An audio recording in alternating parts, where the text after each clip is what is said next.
Trump's tariff deadline passes without concession. Canada retaliates. Canadians awoke to an uncertain economic landscape as U.S. President Donald Trump's deadline for sweeping tariffs passed with no relent overnight, escalating trade tensions. Trump's executive order imposed 25% across-the-board tariffs on imports from Canada and Mexico, with Canadian energy products facing a lower 10% levy. The tariffs, effective from 12:01 a.m. ET, immediately impacted markets. Tariffs, 25% on Canada and 25% on Mexico, and that'll start, Trump announced, triggering Wall Street's reaction. Prime Minister Justin Trudeau condemned the move as unjustified and vowed retaliation. Canada will retaliate with counter-tariffs and other measures, he said, confirming immediate duties on $30 billion worth of goods and additional tariffs on $125 billion more in 21 days. Our tariffs will remain in place until the U.S. trade action is withdrawn, he added, affirming Canada's commitment to defending its economy. Markets tumbled, with the S&P 500 dropping 2%, the Dow Jones falling 1.5%, and NASDAQ down 2.6%. Ontario Premier Doug Ford warned that Canada would respond forcefully. The market is going to go downhill faster than the American bobsled team. It's going to be an absolute disaster, he told NBC. Canadian officials had lobbied Washington for a month to prevent the tariffs, which Trump tied to illegal border crossings. However, U.S. Customs data showed that only 13.6 grams of fentanyl were seized at the northern border in January, making Trump's justification questionable. Trump previously suggested Canada and Mexico could avoid tariffs by moving production to the U.S.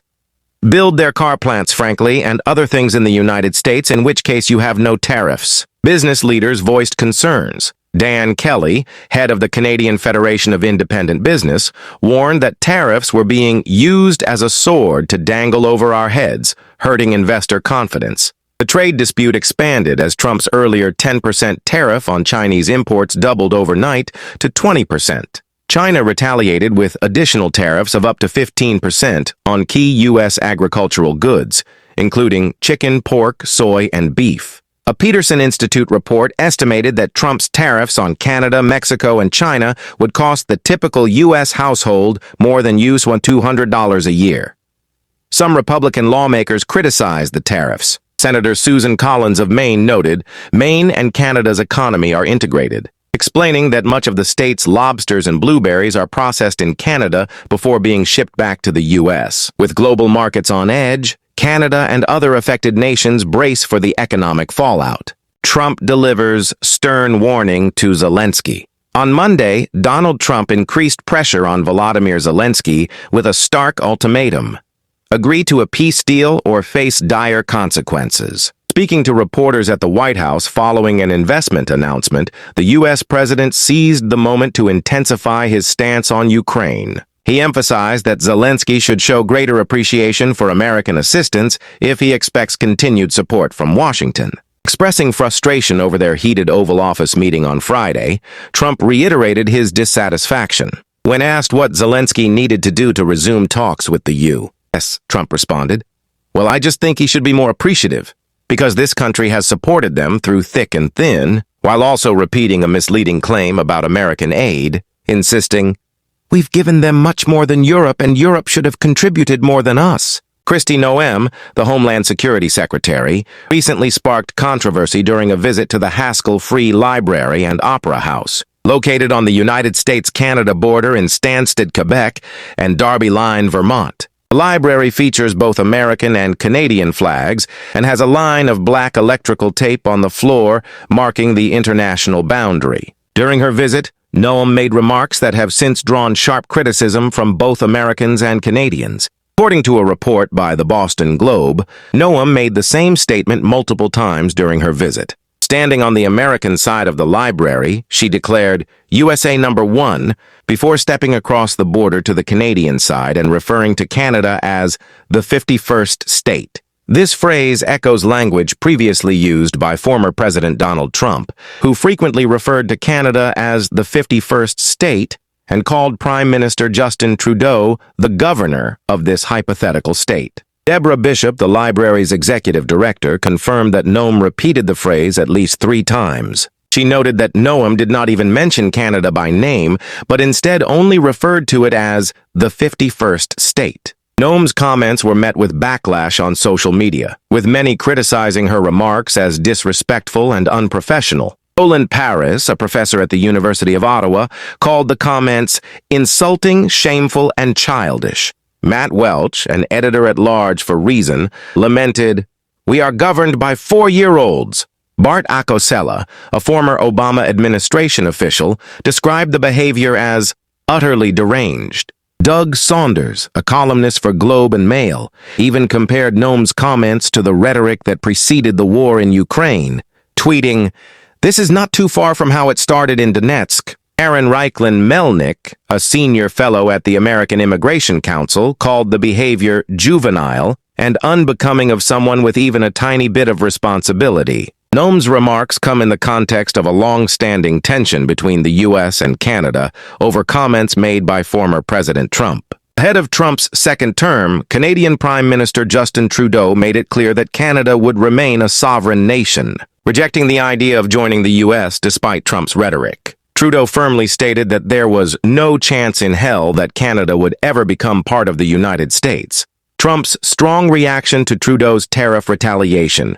President Donald Trump issued a sharp warning to Canadian Prime Minister Justin Trudeau following a press conference where Trudeau criticized U.S. tariff policies. Trump cautioned that the U.S. would impose additional tariffs on Canada if retaliatory measures were enacted. Please explain to Governor Trudeau of Canada that if he imposes a retaliatory tariff on the U.S., our reciprocal tariff will increase by the same amount, Trump stated. Since his re-election in November, Trump has referred to Trudeau as the Governor of Canada and suggested that the country could become the 51st state of the U.S. Trudeau was alarmed by Trump's decision to impose a 25% tariff on Canadian imports, calling the move dumb. In response, he announced that Canada would implement 25% tariffs on $155 billion worth of American goods, starting with an initial $30 billion.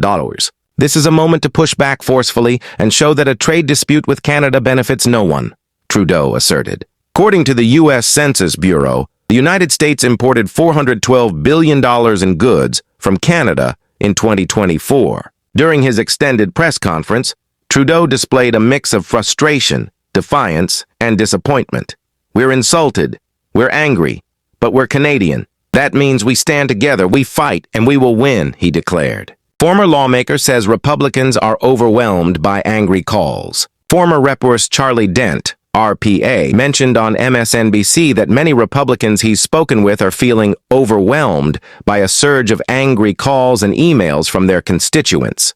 Voters are expressing frustration over significant government staffing cuts and broad spending freezes implemented under the new Donald Trump administration. As Trump prepares to deliver his State of the Union address on Tuesday evening, a panel of political analysts speculated on whether he would address Elon Musk's role in reducing government jobs and services. Dent strongly advised against it.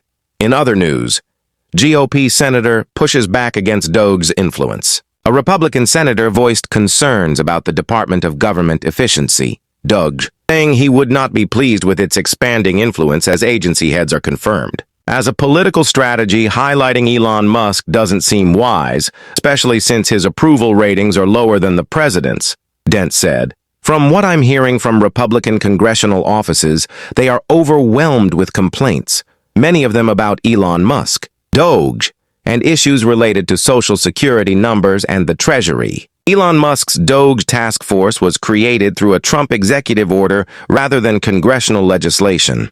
"Musk has become a liability for Republicans," Dent added. "Focusing on him politically makes no sense. If Democrats are smart, they'll continue talking about the economy and inflation, or they'll hammer on Musk, Doge, and national security, then step back." Ontario Premier cancels Starlink deal over Trump's tariffs. Ontario Premier Doug Ford has scrapped a $100 million CAD, $68 million USD contract with Elon Musk's Starlink in response to tariffs imposed by U.S. President Donald Trump. Ford, a staunch critic of Trump's trade policies, declared, "It's done. It's gone. We won't award contracts to people who enable and encourage economic attacks on our province and our country." Ford has been a fierce opponent of the tariffs, which took effect after midnight on Tuesday. He previously threatened to cut off energy exports to the U.S. and warned that Ontario is ready for a prolonged battle. We also need to be ready to dig in for a long fight.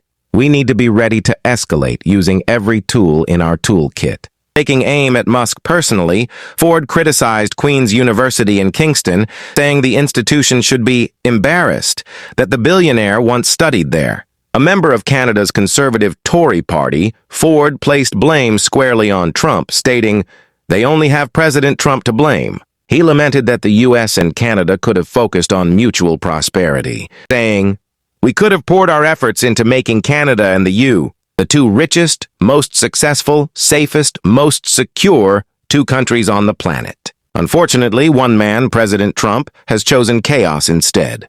In an interview with News Nation, Ford doubled down on his stance, saying he wants Americans to feel pain. He accused Trump of attempting to cripple Ontario's economy. Trump wants to close down manufacturing plants in Ontario. He wants to annihilate Canadian state food off their table until they can't pay their mortgages. Unacceptable. Ford's aggressive stance marks a new escalation in the ongoing trade war between Trump and Prime Minister Justin Trudeau. Since his re-election, Trump has dismissed Canada's sovereignty, calling Trudeau a governor, and suggesting Canada could soon become the 51st state of the U.S. Requests for comment have been sent to SpaceX, the White House, and the Canadian Prime Minister's office.